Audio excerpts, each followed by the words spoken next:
تو سب سے پہلی بات جو رسول کریم صلی اللہ علیہ وسلم نے ہمیں تعلیم دی وہ یہ کہ اپنے وقت کی قدر پہچانے. آج کل ہم لوگ بہت بعض اوقات بے مصرف اور بیکار کاموں میں اپنا وقت گزار دیتے ہیں. خاص طور سے جب سے ہمارے پاس سوشل میڈیا آیا ہے تو یہ وقت ضائع کرنے کا شیطان نے اس سے بڑا کوئی اور ہر بار شاید اس دنیا میں پیدا نہ کیا ہو. ہر شخص اس میں مبتلا ہے.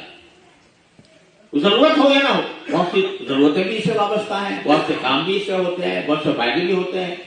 لیکن اگر جائزہ لیا جائے تو فائدے کم اٹھاتا ہے انسان اور نقصان زیادہ کرتا ہے, بس زیادہ کرتا ہے.